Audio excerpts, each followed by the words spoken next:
fortunate to have a couple of our own members, Andy Wilkerson and Gary Fjeld, who are cutting board makers extraordinaire, I'll say. I think you're going to see some really gorgeous products that the two of them have made, and a lot of tricks to the trade in terms of making cutting boards. You know, when you start making these cutting boards at home and your wife is often your number one fan, you say, gee whiz, as she said, gee whiz, those are so nice, they're real pretty. But when you start seeing all these other cutting boards that other people have made, I just think, gee whiz, I hope I can keep up. So I think the talent here in the club is outstanding. So what I'm going to do today is give a brief overview of maybe some thoughts about how to make a cutting board. It's not necessarily good or bad or right or wrong, but it's my way. And if you can incorporate what I say, great. If you don't wish to use it, that's fine. However, you can think about doing your own work. The first thing is cutting boards, by definition, is for cutting foods, meat, cheese, fruits, vegetables, bread, and it's sort of a heavy duty. But when you start thinking cutting board, you also hear about a charcuterie board. And as I figure out how this works, a charcuterie board is derived from a French word in the 15th century, chair meaning flesh, and cuit, C-U-I-T, cooked, and is sort of corrupted into charcuterie. And a charcuterie board is more a board for display of food. If you think about when you go to a party, they're not cutting the food, preparing the food, but they're displaying the food. And it's more for serving and choosing finger food. So a charcuterie board is more associated with light cutting, maybe a spoon, maybe a light knife to pick off the cheese, or a little fork to stab a strawberry or something like that, but it's certainly not for heavy cutting. They can be large or small, thick or thin, and this is one. Parenthetically, when you start making these things, you can practice other types of woodwork. For instance, if you want to do inlay, you can take a piece of bird's eye maple and practice doing them inlay. And this is a white, black, white inlay that I made, so that if you want to do other inlay type things, you could utilize that practice. This is an offcut of one of Gary's, 3D that I had left over, and I thought that I would glue it up. And as many of you will recognize, I've got end grain and flat grain, so that's a big no-no. And I had the wood, didn't know what else to do with it, so this is what I did, and it's about 2 or 3 years old and really pretty darn intact. Hadn't cracked yet. So this is a lightweight charcuterie type board that that I made. And then there are some others. This is not right. I thought I'd show you. That's a platter with a fried egg on it, which isn't a cutting board. The purpose of a cutting board is what I just said. They can be thick, such as these, and such as this one on the bottom that I made here, or it can be, so they can be large or small, thick or thin. As you've seen, you can have all sizes. In general, boards are about 15 to 18 inches long, 10, 12, 14 inches wide, maybe a half an inch, which is thin, to an inch, which is rather thick. Mostly the width depends on how wide your planer is, if you think about it. There are ways you can join them, but it becomes rather difficult. The design can be anything simple, which is poplar. And later on, I'm going to say poplar may or may not be a good wood to use. but it may be a great wood to use. It's cheap, easily obtainable, wide widths, easy to work, but it's a little soft and it may be cut easily, but then again, it sure is easy to make one uh, that's quick and easy. On the other hand, if you want to get a little bit fancy, you can do a fish or an apple for your favorite teacher, or a piggy wiggy, as I call piggy wiggy for barbecue. And this is poplar also. And I put an eye, I don't know what that eye looks like. It's a walnut eye right there. So you can tell the front from the back, I guess. So anyway, this is a shaped sort of cutting board, and it happens to be a solid piece of poplar. On the other hand, you can also go to somewhat complicated shapes. These are round platters, could be cutting boards. And when you glue something like this up, you have to be real careful because everything's going to slip and slide, which I will get into later. And if you have a mind, you can cut a groove in a platter, which really isn't a cutting board, but then it could be a cutting board, and put a dome on it. And I tried to make some extra of these, and these domes are pretty darn expensive. So if you can find one at Goodwill, well, I shouldn't have said that because there's one right down there. Y'all beat me to it. They would be nice. I'm going to put this over here so it doesn't get broken. On the other hand, if you want to go to a football game, you can make, and the stripes are inlaid, but the laces go through and through. Or if you want to get real complicated, you can do a piano like Jim showed a while ago. And Gary shows an ingrained chevron design, and this is a plain grain chevron design. And the store has these ulu knives. You can do a board. In this case, it happens to be square. But then I dished it out, and you take this ulu, which is Alaskan ulu knife, and you can put herbs or things on it, and you can rock it and chop it and cut herbs and things like that. So that's an option. And of course, I made an ingrain board. The big problem I think with ingrain boards is they're so pretty, but they're also so heavy. If one wants to, they have kits available here at the store, and this one is $40, but it's all cut and arranged and ready to be glued. So it's a very nice option if you don't have access to a whole lot of woodworking equipment. And I want to put this over here so it gets returned. Choice of woods. In general, most woods will work okay.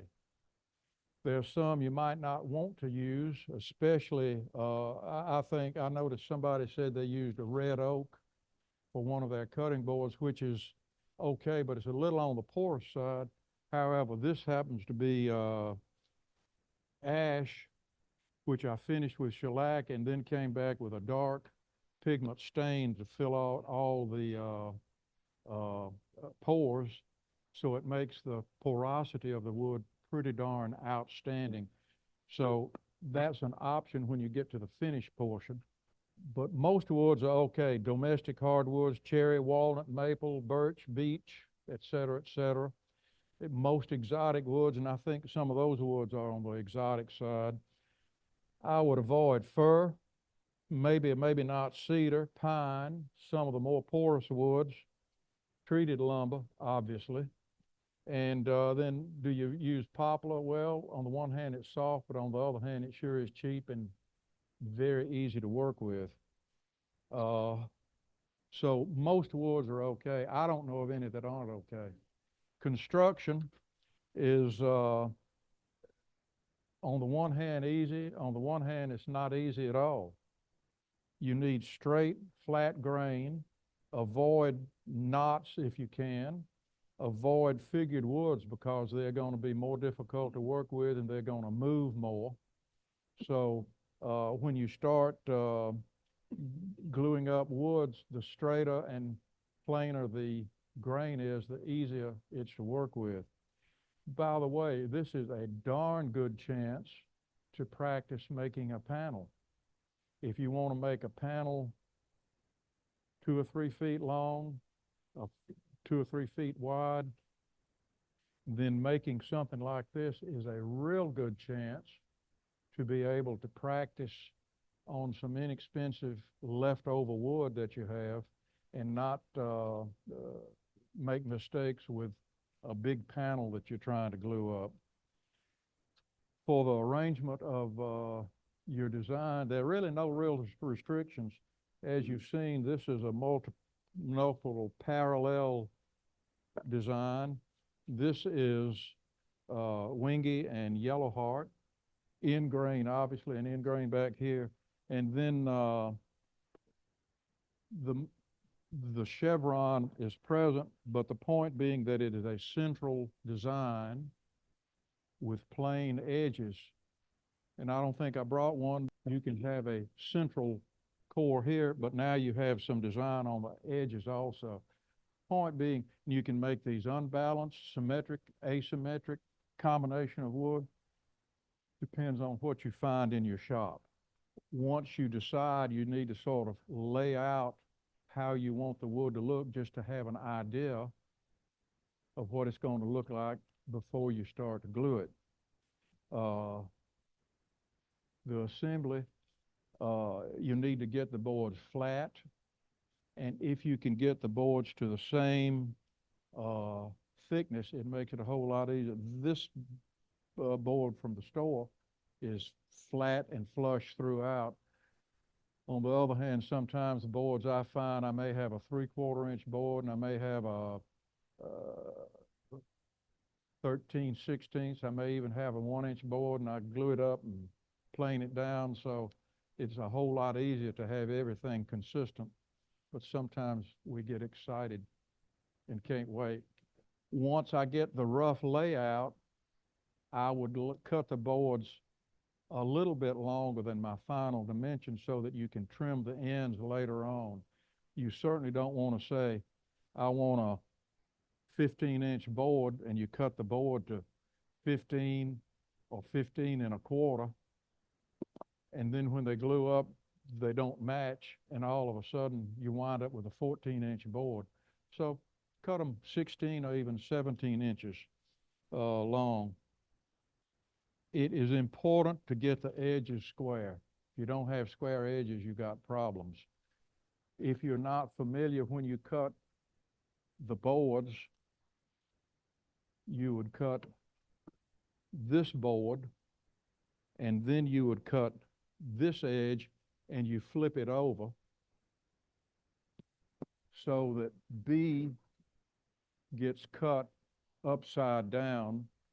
Therefore, and I have exaggerated this angle, and you hope the saw blade is square, but if it's off just a degree or two, then by flipping the boards, and you may have to go home and think about it, then you wind up with a complementary angle so that this plus this add up to 180. So that's important, maybe for the wide boards. For the more narrow boards like some of these in here, it just gets too complicated to worry about that, but it's a good practice. Yes, if one is talented with a hand plane, that would be great. And the trick there is you put them together, and so whatever angle is off is matches. Once you get your final design thought about, you assemble the boards, and this is important. Mark the board. This triangle is called a carpenter's triangle. Sometimes I number them. This would be edge 1, edge 2, edge 2, edge 3, edge 3, edge 4, and you can mark it. The other thing is when you assemble the board and it's dry, put marks, either a carpenter's triangle, or sometimes I go 1, 2, 3, 4, so that when you put the glue on, I promise you it's going to slide. So you can try to get it to begin to stick a little bit, and then you can slide it a little bit so that it's pretty darn close alignment when you start doing the real gluing.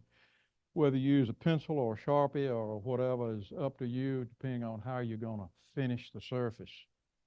For clamping, most important thing is practice. Even having done more than 1 or 2 boards, I always lay out the boards dry, try to determine how many clamps I need, and then have extras.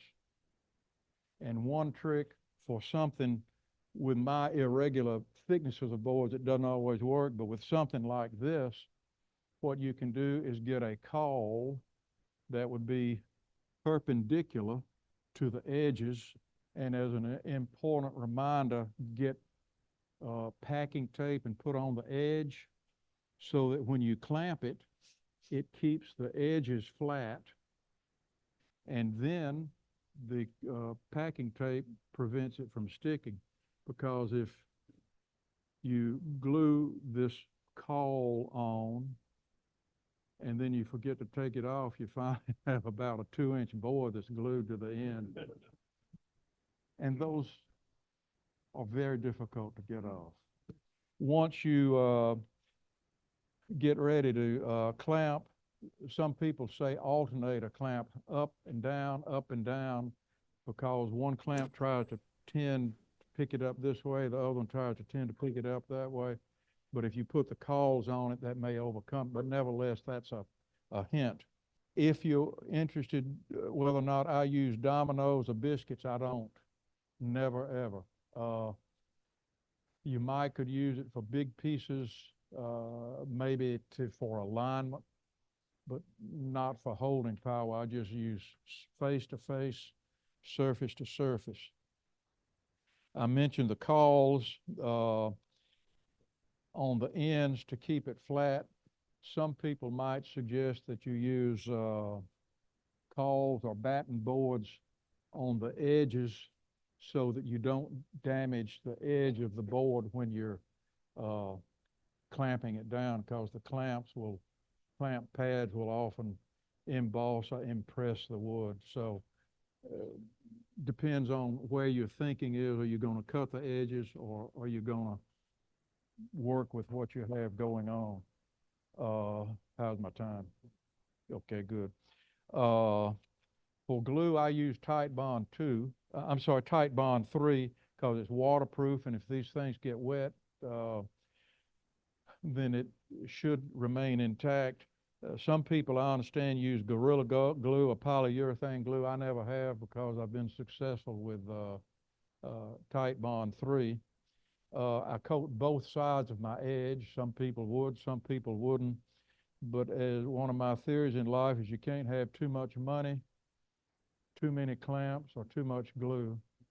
Once you get the piece glued up, try to wipe off or scrape off as much glue as you can. Sometimes you can't get in between the clamps. The more you remove now, the more trouble you will save later on. Many of you may be familiar with letting the glue dry for 15 to 20 minutes and then scrape off the little bead. But the Tite Bond people have learned that if you get a pretty darn wet rag and wipe it off right then, right now, and clean it up, it works just as well. So I'm moving that direction. And besides, if you're going to plane it or sand it anyway, you're going to get some of that glue off the surface anyway. Minimum time for gluing is and drying is about 2 hours. You're cutting it close there if you're going to plane it. 4 hours or better. And if you can plan to glue at the end of the evening, end of the day, and let it sit overnight, then it has tomorrow 12 hours to glue. Once you take it out of the clamps, make sure you remove all the glue and all the chips, either the scraper or some of those chinois, is that the name of it? Hacksaw blade scrapers, or heavy sanding, 80 grit, just clean off the chips. and then plain or sand as you have access. For those, the question is, do I ever use salt?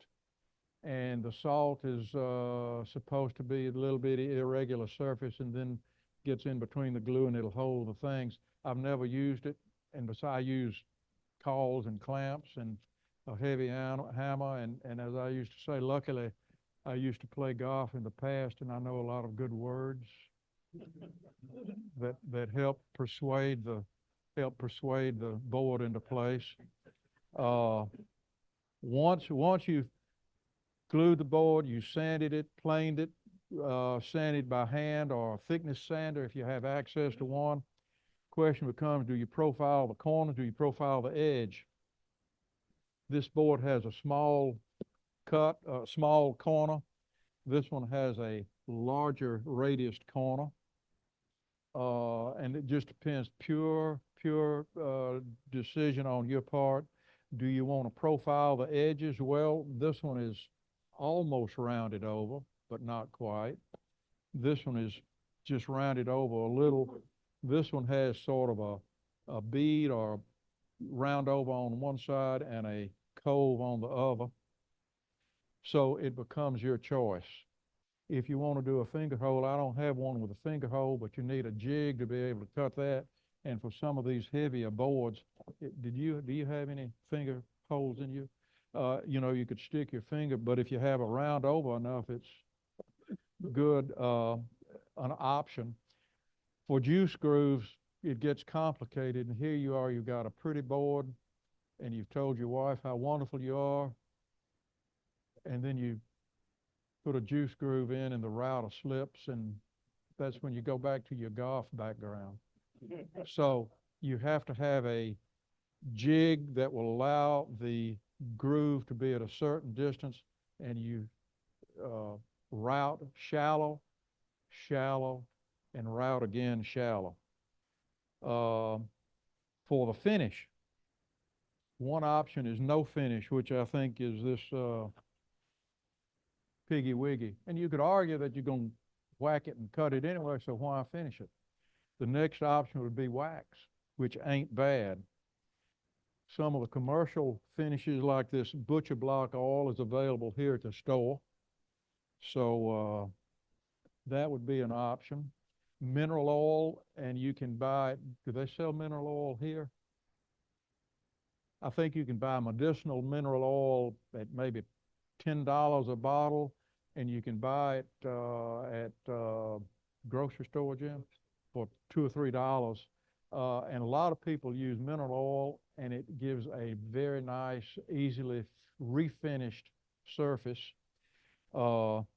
Shellac is an option, but shellac doesn't stand up to water or alcohol or anything like that. I have finished all of my boards with polyurethane. We could argue for years whether or not that's right or wrong. And everything I read says that if you let the polyurethane dry, it's okay to use. On the other hand, is it safe? Well, gee whiz, you know, if you're going to eat the board, maybe not. But on the other hand, you got a little teeny tiny flake. I guarantee you, we have more noxious things that we eat every day just from touching things and inanimate objects. So it's a controversy that we can't solve here today. I sand and resand. I would sand to 220, 320, even 400. And then I would wax the board and buff it, and then it's finished. The care for a cutting board is whatever you do, don't put it in the dishwasher. One of the little notes is I've seen is care and feeding of your cutting board or whatever. And you wash it off as soon as possible with warm, soapy water. Let it drain dry vertically. You certainly don't put it flat. And dry it off, and then you refinish it as needed on a PRN as needed basis with whatever you have available. So I am finished. Probably you can do it three ways. Number one, you can buy a woodpecker little thingy that is on the other side of the blade, and you bring the board up to it and then clamp it, and it'll do. Have you seen those? That's one choice. Number two, if you have a good table saw and a good ruler, you can move it over 1/8 of an inch for the saw blade, and then 1/4 inch, that's whatever, 2 3/8, and move it over. But what I do is I put my fence, and somewhere in life I learned to cut left-handed, so don't ask why. I'm the only one other person if I ever met. So I put it at 1/4 of an inch. I get a no-throat plate, and then I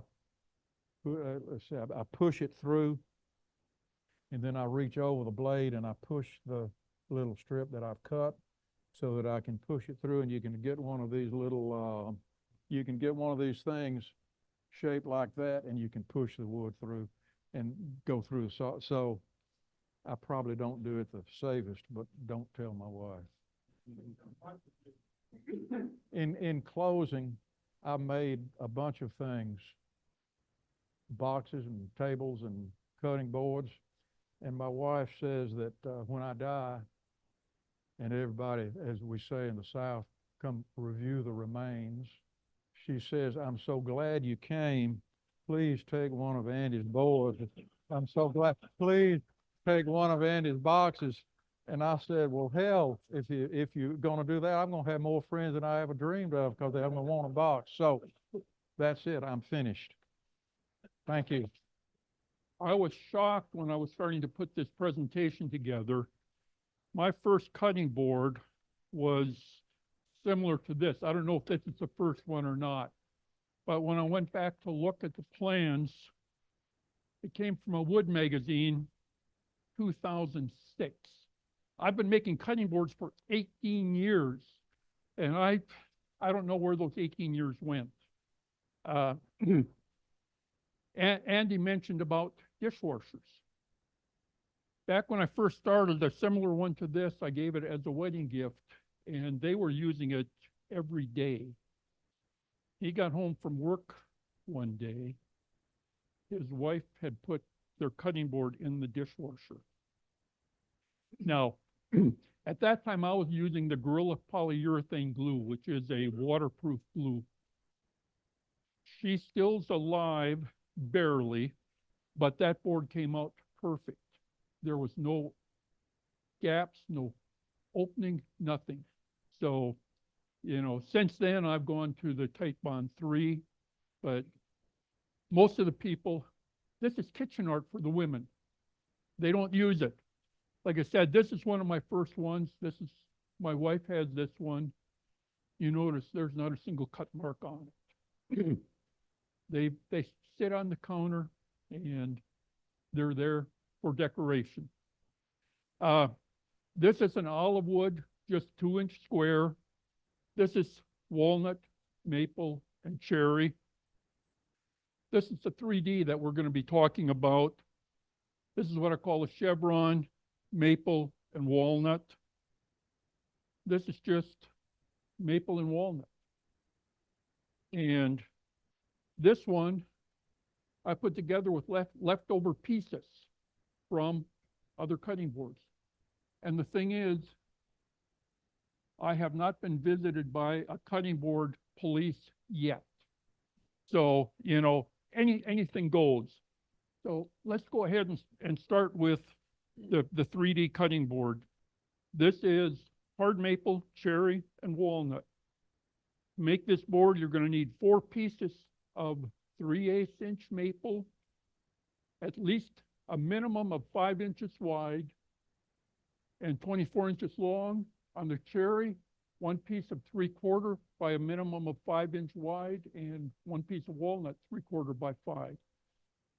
Very important that all 4 pieces of the maple are the same thickness, and the piece of walnut and cherry are the same thickness. And the maple has got to be half of the thickness of the walnut and cherry. If you go with a 1-inch thick piece of maple or of walnut and cherry, you need 1/2-inch maple. Then you're gonna make 2 sandwiches. 1 sandwich with maple cherry and maple, one with maple, walnut, and cherry, or maple, cherry, and maple. Once you've glued them up, run one edge through a joiner to flatten it and trim one end.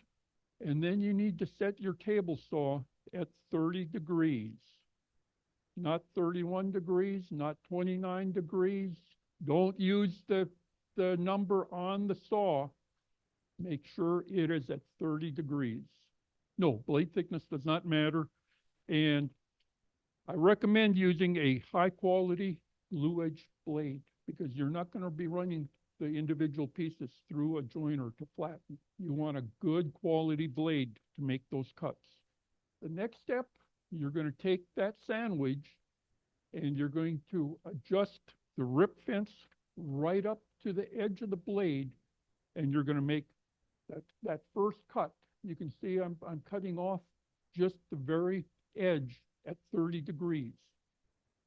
And that becomes a piece of scrap. That's what went into there. Then you're going to reposition the fence to cut 3/4 inch strips. That is assuming that your walnut and cherry are 3/4 inch. If you're using something different, those strips need to be whatever the thickness of that walnut and cherry is. So then you're going to cut your strips. And like I said, if it's 3/4 inch, you're going to cut those strips at 3/4 inch. You may want to have a piece of scrap so that you can verify that that is 3/4 inch.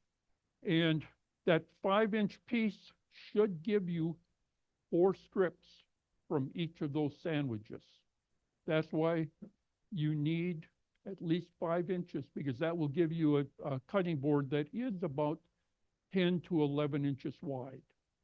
And again, if you've got something that can plane more than 12 inches, you can go bigger.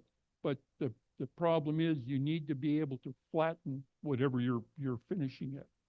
So you're resetting the blade to 0, and then you're going to reset your blade so that you're cutting off the ear on one side of the maple. You can see right there that I'm just cutting off that ear, and the fence should be adjusted so that you're cutting right up to the edge of the walnut or cherry. Once you've done that, you're going to flip the board over, reset the fence, and you're going to cut off the other ear. Now there's some more scrap that you've got, and it's pretty hard to do anything with those little pieces of scrap. Then you're going to arrange your panel, and you're going to lay them out alternating the maple and cherry. And the first strip and the last strip must be different. Whether you start with cherry, or walnut, it doesn't matter. But the opposite piece should be the last piece up there. And you're going to be forming that V shape between the maple and the cherry. So you're going to glue those strips together to form a panel. Again, tight bond 3 or a polyurethane. The one thing with the polyurethane, it foams. And you need to dampen the wood before you put it on. You put on the polyurethane, clamp it up, and it starts foaming. And you've got to get the foam off when you're finished. And you may want to consider using cauls to keep that panel flat. Once the glue is dry, you're going to want to either plane or drum sand that panel flat. You want to remove the minimum amount of thickness to prevent the maple from showing between the walnut and the cherry. If you've got a little bit of that maple showing, it's okay, but you don't want to have a big maple strip showing in between. Then you're going to cross-cut that panel. And the thickness that you're cross-cutting is going to depend on what kind of thickness you want on your board. I typically run 1 3/8, 1.5 on that. Once you've cut all of your strips, you're going to want to take and rotate them up so that you've got the end grain facing up. So you're going to want to rotate them up so you've got the end grain vertical.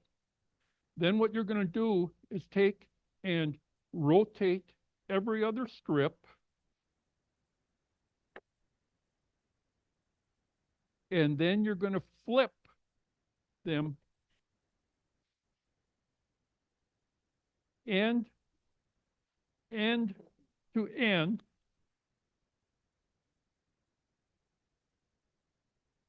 Just like that.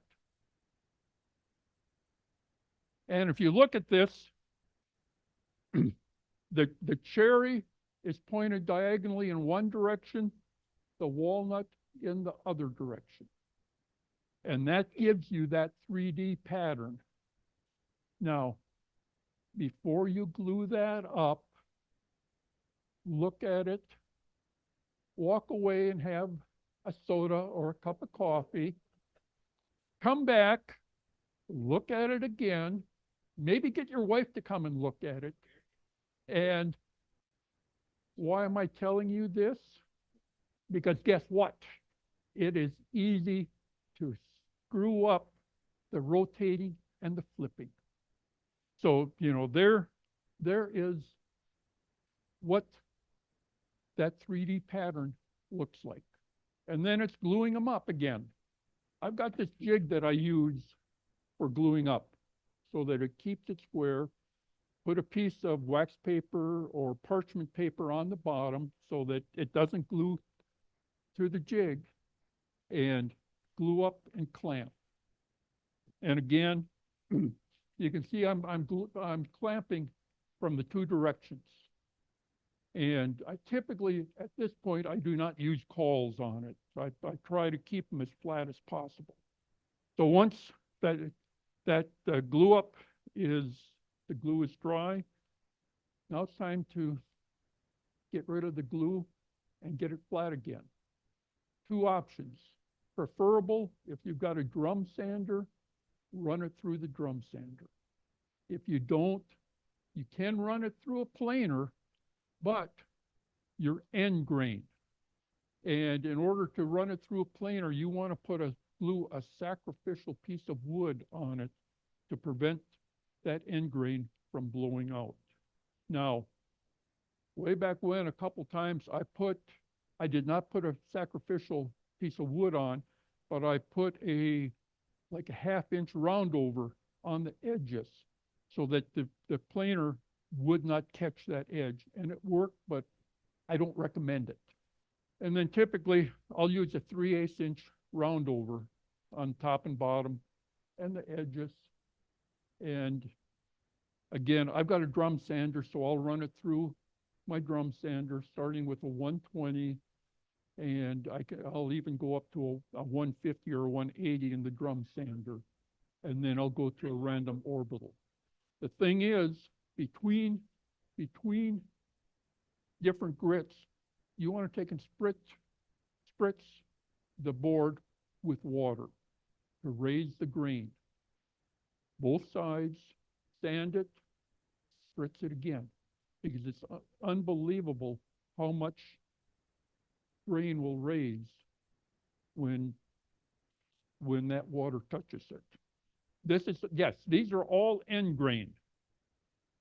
Water passes between each grain. Between the, not with the belt sander. When I'm getting to the random orbital is when I will spritz it. And finishing. There are many different finishes available.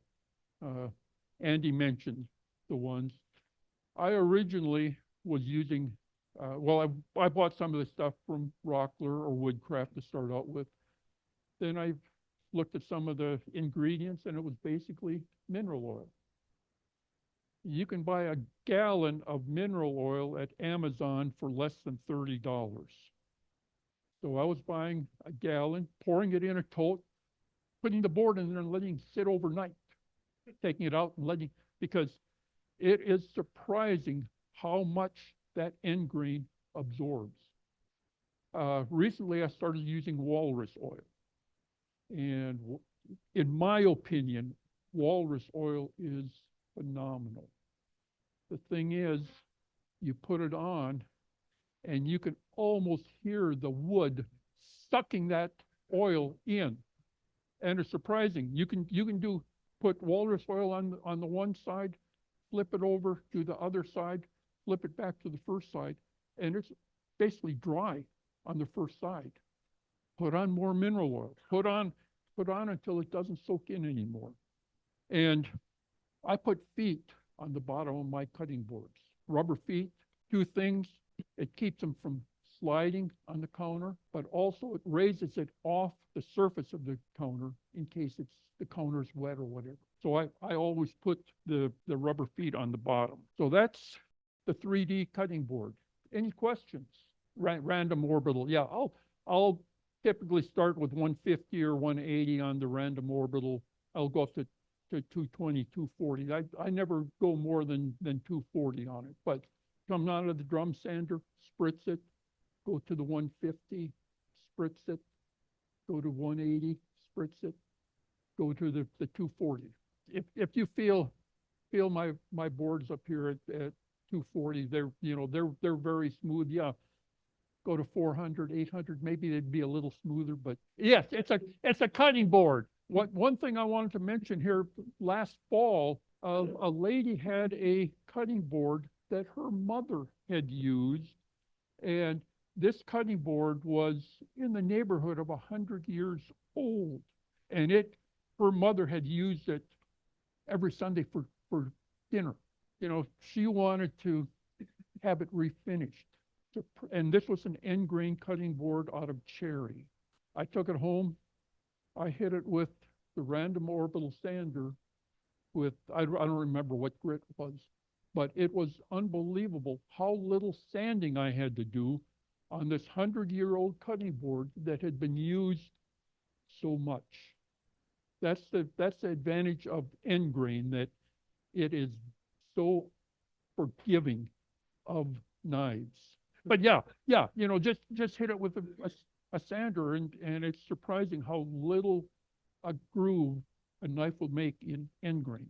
And then hit it with mineral oil, walrus oil, whatever you finished it with. This finish is going to clog up a sandpaper if you try to sand it after it has been finished. You're going to go through a lot of sandpaper. There are a lot of products with wax that you can put on after you have finished it with a mineral oil or whatever. And I've used it on some, but I haven't seen that much of an advantage of doing it. Sure, you can do that too. They make the sleds for that. Yeah, so that you're going to maybe have to do a little more sanding because you're going to have some imperfections from the rotor bit. Oh, walrus oil is a little more expensive than the mineral oil, but not significantly. I bought a gallon of the walrus oil, and I forget what the price was. It's more than the mineral oil, but not a lot. It's not double. Talking about the chevron cutting board, material required here, walnut and hard maple. You're going to need 8/4 walnut and 8/4 hard maple. Piece of walnut, 5 inches by 22, and 2 inches by 22, and for the hard maple, 4.5 by 22. Those pieces will give you a cutting board that's about 11.5 inches wide. You're going to want to set your saw blade to 25 degrees, or roughly 25 degrees. There's nothing critical about the angle that you set. You can use the saw numbers for that, because that angle is going to determine the angle on your chevrons. And again, use a good blade. You're going to take and set your rip fence to cut the two pieces on the ends, these two pieces here. I'm saying 2 5/8 inches. Again, it depends on what kind of equipment you got as far as what you can do to plane down your glue up. If you've got a 16-inch planer, 20-inch planer, you can make this bigger. This will work with a 12-inch planer. And then you're going to use a 5-inch walnut to cut the center piece and these two pieces.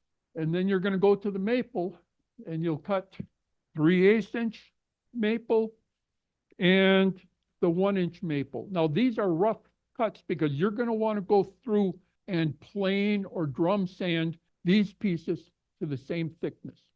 You've got to have the same thickness or your chevrons are not going to match. So there you're going to either drum sand or plane those pieces. So there's what you've got as far as your pieces for this board. You've got your walnut, maple, walnut center, and then the opposite side the same. So then you're going to assemble it like that. And when you glue this up, you're going to want to use cauls, because if you don't, those angles are going to cause pieces to slip and slide. So use good cauls to glue that up, or you're going to be doing a lot of planing. Once your glue is dry, again, you can either plane or drum sand the thickness. Again, here, thickness is not critical. You just want a good, smooth panel. You're going to set your blade to 0, and you're going to cross-cut your panels into strips. And again, the width of that strip is going to determine the thickness of the board. If I remember right, I cut this at about 1 5/8, knowing that it's going to finish greater than 1.5 inches. So again, what you're going to want to do is take and rotate your cut pieces so you've got the grain vertical. And then all you need to do is flip every other strip bottom to top. Now, these are not going to match because these are from 2 different cutting boards. But by flipping them, you're going to get your chevron pattern. And you can glue up. And again, you want to make sure that your glue up is square and flat. And again, flattening, you've got your 2 methods, drum sander or planer. And again, with the planer, if you're using that, you need that sacrificial piece of wood that you're going to cut off after you've gotten it flat. And then rounding over, again, I typically use a 3/8 inch radius just to basically break that edge. And the same thing as with this, grits it between grits. The juice groove on this was done with a CNC. That's how I do it, yeah. What Andy said about that with a handheld router, it's a challenge. The sacrificial strip that you put on for planing, do you put that on the front and the back, or just on the back? Yeah, you're going to want to put it on both edges, both ends, because you may be flipping it as you're going through the planer. You want to make sure that you're not ripping out that end grain. Cut that off. And then, yes, and then you cut that off after you've gotten it flat. I start at 120 in the drum sander. But if you get one that's really got a lot of there, Yes, 60 on it. 60 will take care of it. Yes, it will. And then you'll go to the 120 and So how long on average does it usually take to make one of these chevron cutting boards? Excluding, it being stuck in Yeah. storage. yeah, everybody asks me, how long does it take to make these cutting boards? Typically, I make several at a time. And what I tell people is you spend more time waiting for the glue to dry than you do anything else. Because, especially on this one, there's a lot of gluing there. And you got to let that glue dry. So you cut, you glue, you go do something else. Gary, you should teach a hands-on class to do these 2 boards. This one would be a long hands-on because of all of the gluing and all of the cutting. This one is much faster. Type Bond 3 is waterproof. Type Bond 2 is water resistant. Yes, that's the big difference between the 2 of them. That was tremendous.